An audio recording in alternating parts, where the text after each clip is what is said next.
What if the person you sacrificed everything for was never building a future with you, but quietly building an escape from you?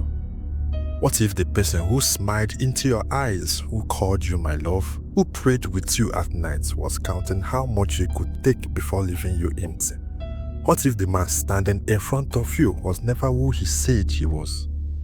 This is the story of Jennifer and the man she trusted with her heart. Jennifer did not grow up with silver spoons or soft landings. She was raised by struggle, shaped by responsibility, and taught early that nobody was coming to save her. She learned to stand on her own feet. At 26, Jennifer worked for a hair company called Priceless, one of those brands that turned ordinary women into confident queens. Human hair, bone straight, deep coils, glossy texture, hair that made customers stop working and turn back. Jennifer was good at her job, not because it was easy, but because she cared. She could stand for 10 hours straight at exhibitions, smiling until her cheek hurt, explaining textures, negotiating prices, convincing customers who swore they were just looking. She believed that honest work would always reward you eventually. That belief was what made her dangerously to people like Ebuka. The Enugu International Trade Fair was loud, chaotic, and unforgiving. Music blasted from every corner, hawkers shouted, dust hung in the air, sweat clung to the skin. Companies came from everywhere to advertise. Food, drinks, clothes, electronics. Jennifer stood proudly at the Priceless stand, arranging wigs neatly, adjusting manicures, welcoming customers with warmth. By mid-afternoon, her throat was dry. She needed something cold. That was when she walked towards the Coca-Cola stand. And that was when her life quietly changed direction. Behind the table stood a young man in a red Coca-Cola t-shirt. He wasn't shouting like the others. He wasn't forcing drinks on people. He was calm, focused, and careful. His name was Ebuka. When Jennifer approached, he looked up. "Good afternoon, ma," he said. His voice was soft, respectful, and controlled. Jennifer didn't know why her steps slowed. "I want a Coke," she replied. Ebuka reached into the ice chest, selected a bottle, wiped it carefully, opened it, and handed it to her with both hands. "Cold," he said, "just the way you would like it." Her fingers touched, just lightly.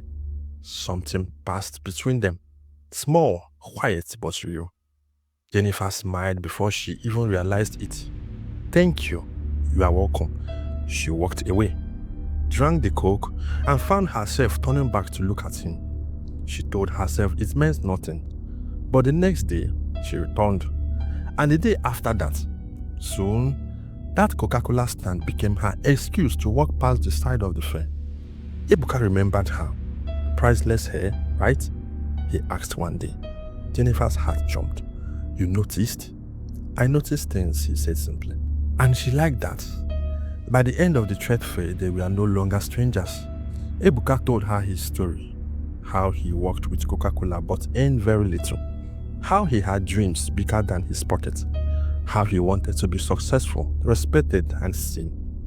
"I don't want to suffer forever," he said quietly one evening. "I want more." Jennifer listened, and something inside her softened. She admired ambition. She admired humility. She didn't know that desperation can wear humility like a mask.